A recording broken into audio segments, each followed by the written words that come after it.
Syariat, thariqat, hakikat, ini tiga hal yang tidak bisa dipisahkan. Ya berkaitan seperti segitiga. Syariat, thariqat, hakikat.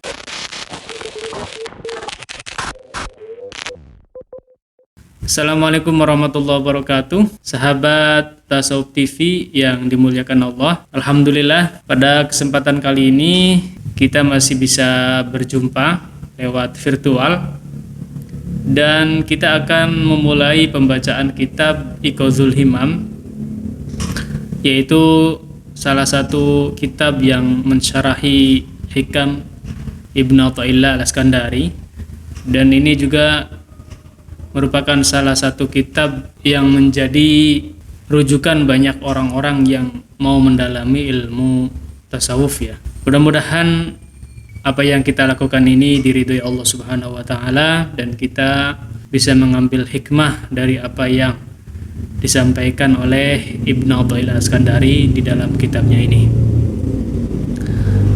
Saya mohon maaf kalau banyak sekali di sini suara-suara yang agak mengganggu ya. Tadi kita dengar ada suara motor karena posisi rumah saya ini berada di pinggir jalan ya. Jadi pasti banyak sekali orang yang lewat di depan rumah gitu. Sebelum pembacaan kitab dimulai, marilah kita bersama-sama membaca Al-Fatihah, terutama untuk baginda Rasulullah SAW. Ala hadhihi niyyah wa ala kulli niyatin shalihah ila hadratin nabiyil mustafa rasulillah sallallahu alaihi wasallam. Al-Fatihah. A'udzu billahi minasyaitonir rajim. Bismillahirrahmanirrahim. Alhamdulillahirabbil alamin. Arrahmanirrahim. Maliki yaumiddin. Iyyaka na'budu wa iyyaka nasta'in. Ihdinas siratal mustaqim. Siratal ladzina an'amta 'alaihim ghairil maghdubi 'alaihim waladdallin. Amin. Kemudian untuk al-musannif hadzal kitab Syekh Ibnu Athaillah Al-Iskandari. Al-Fatihah. A'udzubillahi minasyaitonir rajim. Bismillahirrahmanirrahim. Alhamdulillahirabbil alamin arrahmanirrahim maliki yaumiddin. Iyyaka na'budu wa iyyaka nasta'in. Ihdinas siratal mustaqim. Siratal ladzina an'amta 'alaihim ghairil maghdubi 'alaihim waladdallin. Amin. Sebelum kajian atau pembacaan kitab Iqazul Himam ini dimulai, mungkin ada beberapa yang ingin saya sampaikan. Yang pertama tentunya dalam kaitan ini saya tidak ada sedikit pun maksud untuk menggurui siapapun. Jadi ini murni adalah pembacaan kitab ya. Jadi saya mencoba untuk mengkaji ulang kitab Iqazul Himam ini dan sama-sama kita mempelajarinya. Mudah-mudahan apa yang nanti kita baca ini menjadi pengingat kita ya. Jadi nggak ada sedikit pun untuk bermaksud menggurui. Dan yang kedua tentunya nanti banyak sekali kekurangan. Kesalahan juga pasti itu. Jadi saya mohon koreksinya dari teman-teman semua. Silakan tuliskan komentar di bawah. Bismillahirrahmanirrahim. Al-babul awal, kita langsung ke bab awal ya. Walamma kana ilmu tasawuf innama huwa nata'ijul a'mal as-sahihah wa thamratul ahwal as-safiyah. Mungkin ini sebelumnya dibahas tentang ilmu tasawuf itu apa, dan oleh karena di sini dikatakan wala makana ilmu tasawuf innama huwa nata'ijul a'mal as-sahihah. Ilmu tasawuf itu adalah buah dari amal saleh ya, amal yang benar. Wa thamratul ahwal as-safiyah, dan juga menjadi buah atau hasil dari kondisi kita yang bersih. Misdaqan liqaulin Nabi sallallahu alaihi wasallam, ini sesuai dengan sabda Rasulullah sallallahu alaihi wasallam yang berbunyi man amila bima alima aw rathahullahu ilma ma lam ya'lam. Barang siapa yang melakukan perbuatan sesuai dengan ilmu yang dia ketahui, awrathahullahu ilma ma lam ya'lam, maka Allah akan memberikan kepadanya ilmu yang belum dia ketahui. Jadi kunci untuk menambah ilmu ya, untuk memperluas pengetahuan itu adalah dengan mengamalkan apa yang sudah kita ketahui. Ya, action dengan apa yang sudah kita ketahui. Jadi jangan hanya selalu teori yang kita kumpulkan sampai numpuk kitab tuh di rumah, tapi kita nggak pernah memulai untuk action, tidak pernah untuk mempraktekannya. Padahal di sini kata Kanjeng Nabi, ketika kita mau melakukan apa yang sudah kita ketahui, maka Allah akan menambahkan atau memberikan ilmu yang belum kita ketahui. Karena yang namanya ilmu itu selalu berkembang, ya, berkaitan satu dengan yang lain. Ketika kita membahas A, nanti pasti dia akan menyerempet ke bagian B. Ketika kita memperdalam B, kita akan dengan sendirinya akan membahas tentang bagian C dan seterusnya. Jadi saling berkaitan. Atau dalam kalimat lain, barang siapa yang mendalami satu bab ilmu, maka dia akan menguasai semua ilmu. Bada'a bil kalam 'alal amal faqala radhiyallahu anhu. Al-musannif mendahului pembahasannya ini dengan bab amal, ya, pekerjaan. Jadi yang akan kita bahas adalah bagaimana caranya kita beramal yang baik, ya. Yang pertama, min alamatil i'timadi 'alal amal nuqsanur raja' 'inda wujudi zalal. Salah satu ciri bahwa kita itu mengandalkan amal kita, bahwa kita itu terlalu mengagungkan amal kita, yaitu nuqsanur raja' inda wujudi zalal. Manakala kita terpleset dalam kesalahan, lalu harapan kita itu menjadi berkurang. Ciri-ciri bahwa kita seseorang yang mengandalkan amal kita, ya, bahwa amal ini adalah saya yang melakukannya karena saya hebat, karena saya pintar. Nah, sehingga ketika kita terpreset dalam satu kesalahan, maka kita menjadi rendah diri, ya, rendah diri. Jadi mulai harapan itu mengecil, jadi nggak pede lagi. Itu ciri-cirinya kita terlalu membanggakan diri kita, terlalu membanggakan amal kita. Al-i'timadu 'ala syai' huwal istinadu 'alaihi wa rukun ilaih. Yang namanya i'tinad, ya, atau mengandalkan terhadap sesuatu, yaitu al-istinadu 'alaihi, bersandaran kepada sesuatu itu, menjadi andalan. Andalan, ngerti andalan? Andalan itu kalau kita gambarkan kepada seseorang mungkin mudah, ya. Contohnya kita mengandalkan kakak kita yang menjadi polisi. Itu andalan, mengandalkan. Kita mengandalkan misalkan orang tua kita yang jadi kiai, itu mengandalkan namanya. Nah, ini mengandalkan amal, mengandalkan perbuatan itu enggak boleh.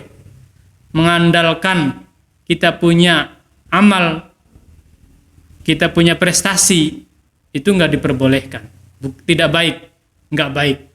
Wal amal harokatul jismi awil qalb. Yang namanya amal itu adalah gerak jisim, gerak badan atau gerak hati. Itu amal, pekerjaan hati atau pekerjaan badan. Fa in taharraka bima yuwafiqus syari'ah summiya ta'ah. Apabila amal yang kita lakukan itu sesuai dengan aturan syariat, ya, maka itu namanya taat, ketaatan. Wa in taharraka bima yukhalifus syari'ah summiya ma'siyah. Tapi apabila perbuatan yang kita lakukan tidak sesuai dengan syariat, bertentangan dengan syariat, maka itu namanya maksiat.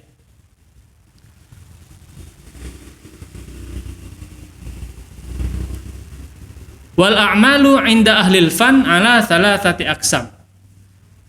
Menurut orang-orang yang membagi-bagi amal, ya, spesialisasi orang yang punya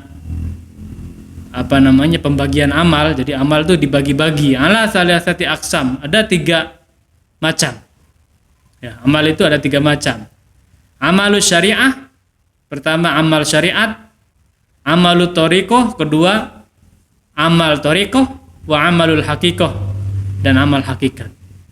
Amal syariat berarti amal yang sesuai dengan syariat, amalut thoriqah, amal yang punya cara, ya. Artinya sesuai dengan tata cara tarekat, wa amalul haqiqah, dan amal yang sesuai dengan tuntunan hakikat. Autakul, atau bisa juga dikatakan amalul Islam, amalul iman, amalul ihsan. Kalau syariat mungkin berkaitan dengan Islam, kalau thoriqah berkaitan dengan iman, kalau hakikat berkaitan dengan ihsan. Jadi ini seperti 3 tangga, ya. Tangga yang pertama itu yang paling bawah adalah syariat, tangga yang kedua yang tengah-tengah itu ada thoriqat, tangga yang ketiga yaitu yang paling tinggi adalah tangga hakikat. Nah, kita ini kan kadang-kadang selalu mengandalkan syariat. Ya, kita terlalu membesar-besarkan syariat, seolah-olah itu adalah yang terakhir. Padahal kalau kita mau naik lebih tinggi, maka kita bukan hanya berdiam di makom syariat, tapi kita harus mulai melangkah ke makom thariqat dan juga ke makom hakikat. Seperti syair Gus Dur yang pernah viral itu bukan hanya syariat yang kita dalami, tapi juga kita harus mulai naik ke atas atau mulai masuk ke dalam. Ya, jadi kalau misalkan kita gambarkan bagian luar, bagian dalam, dan bagian terdalam. Syariat itu bagian luar, kemudian thariqat itu adalah bagian dalam, dan hakikat itu adalah bagian terdalam. Kalau kita ingin berkunjung ke rumah seseorang, tentunya kita memang harus lewat pintu gerbang, ya, lewat jalan depan. Di situ ada tamannya, kita kelihatan rumahnya di situ, ya, kelihatan pintunya, lalu kita ketok-ketok assalamualaikum. Nah, kemudian setelah itu kita dipersilakan masuk. Nah, ketika sudah masuk dari pintu luar, masuk ke dalam, itu namanya thariqah. Di dalam itu adalah thariqah. Nah, setelah di dalam, apakah langsung bertemu dengan sang penghuni rumah? Belum tentu. Barangkali yang membukakan adalah pembantunya. Apakah ada bapaknya? Kemudian dijawab oleh sang pembantu, oh ada, silakan tunggu. Nah, kita sudah di dalam rumah pun belum bertemu dengan sang pemilik rumah.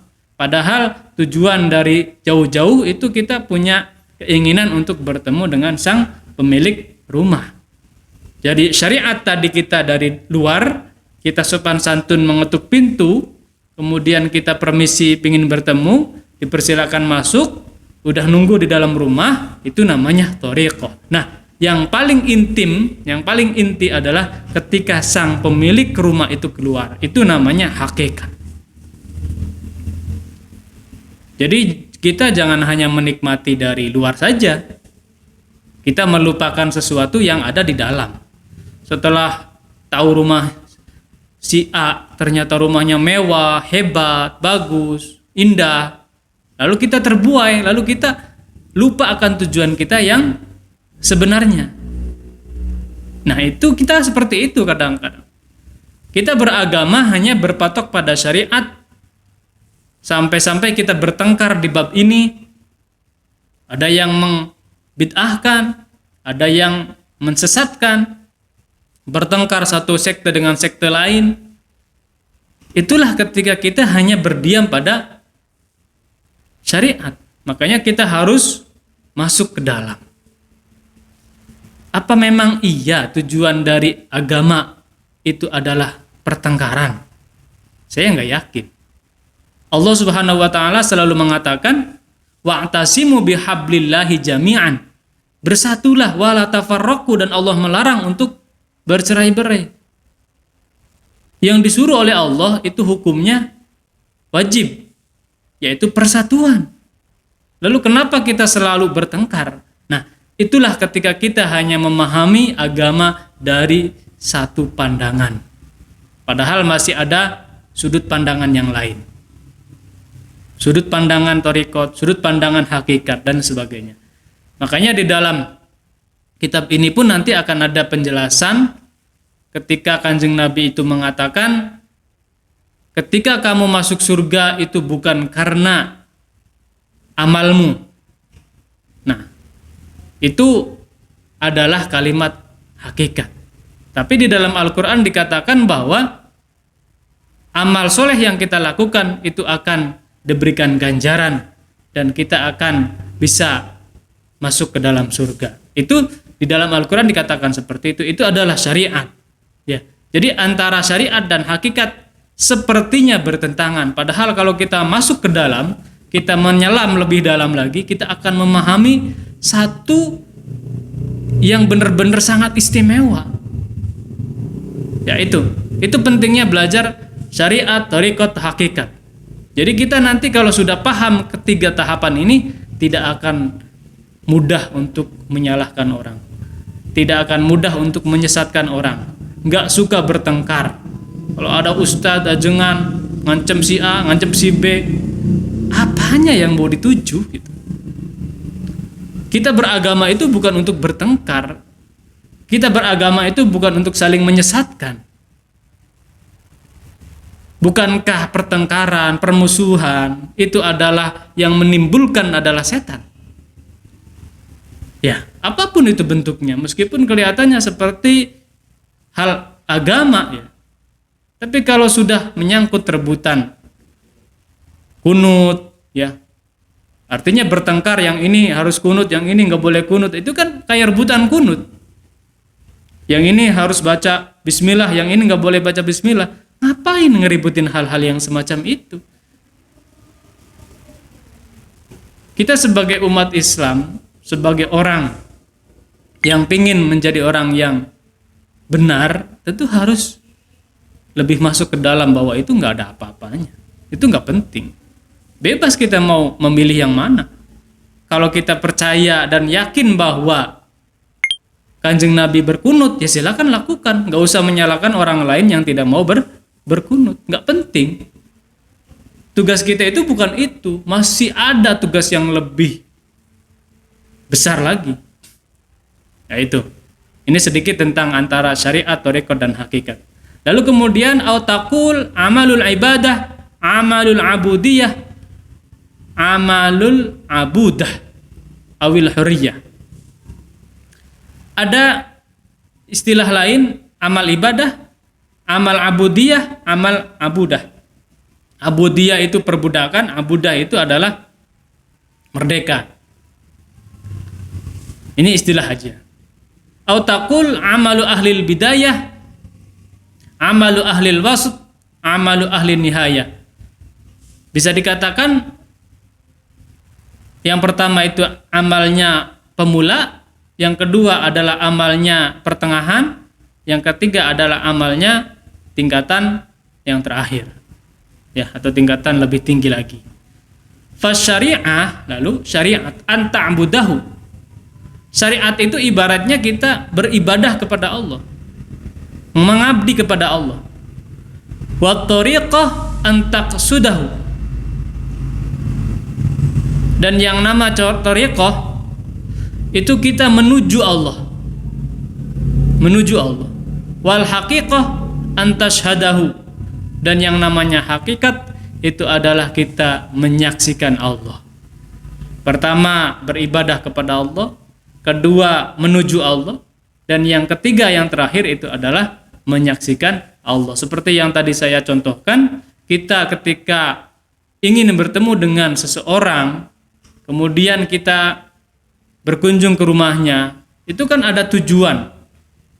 Bukan hanya ingin melihat rumahnya, ya, tapi ingin bertemu dengan sang pemilik rumah. Wal haqiqah antashhadahu. Begitupun dengan sholat. Sholat itu bukan tujuan. Itu adalah cara kita berkomunikasi dengan Allah, berdoa. As-sholatu ad-doa. berkomunikasi dengan Allah. Ada tujuannya dan ada hakikatnya. Di dalam hal apapun, amal apapun yang kita lakukan itu harus ada 3 ini. Syariat, thariqat, hakikat. Autakul atau bisa dikatakan asy-syari'ah li islahiz zahir. Syariat itu adalah fungsinya untuk memperbaiki zahir, memperbaiki anggota badan kita yang kelihatan ini, seperti wudu, ya. Itu kan untuk membersihkan tubuh kita. Wa thariqu li islahid dhamair. Yang namanya thariqat itu untuk memperbaiki hati kita. Hati ini dalam bahasa Arab banyak sekali ya, dhamair, qalbun, fuad dan lain sebagainya, itu beda-beda. Itu masuknya nanti dalam ilmu kata bahasa ya.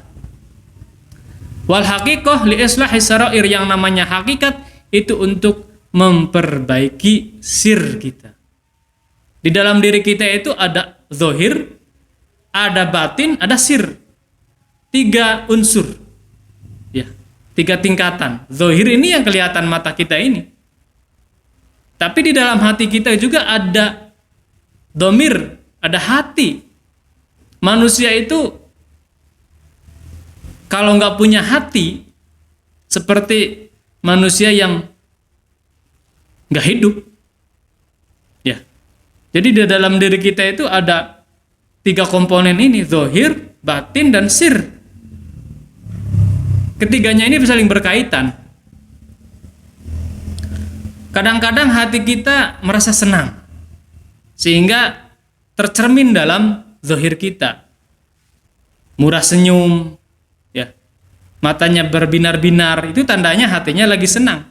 Nah, ada sesuatu yang lebih nikmat lagi yang dirasakan di dalam diri kita, itu adalah sir. Sir itu yang membuat kita menjadi tenang, damai. Ketika kita membantu seseorang yang kesusahan, hati kita merasa senang. Ya, muka kita berseri-seri, matanya bersinar-sinar, dan sir kita itu merasakan kedamaian itu. Tapi sebaliknya, kalau kita berbuat jahat, menipu orang, ya, mencuri, apalagi sampai membunuh orang, itu tubuh kita pun gelisah. Hati kita merasa gundah. Hati kita itu jadi was-was, takut, dan sir kita akan merasakan satu guncangan yang sangat luar biasa. Itu 3 komponen yang ada di dalam diri kita ini harus dicoba untuk selalu diperbaiki. Syariat, thariqat, hakikat, ini 3 hal yang tidak bisa dipisahkan. Ya. Jadi ya berkaitan seperti segitiga, ya, segitiga. Syariat, thariqat, hakikat itu. Kemudian kita lanjutkan, wa islahul jawarih bi thalathati umurna. Ini kita mulai membahas yang lebih spesifik lagi, bagaimana caranya untuk memperbaiki zahir. Mungkin untuk pertemuan yang pertama ini alangkah baiknya kita buka dengan durasi yang pendek dulu. Ini hanya sebatas untuk perkenalan. Mudah-mudahan bisa diterima oleh sahabat Tasawuf TV semuanya. Jadi untuk teman-teman yang pengen mengikuti terus pembacaan kitab Iqadhul Himam dari awal ini, silakan di-subscribe ya. Nanti saya akan buatkan playlist sendiri seperti halnya kajian Tajul Arus, itu juga karangan Syekh Ibnu Athaillah. Saya udah bikin playlistnya, silakan dilihat-lihat di channel ini. Akhirul kalam, mudah-mudahan ada manfaatnya. Billahi taufiq wal hidayah. Wal afu minkum, wassalamualaikum warahmatullahi wabarakatuh.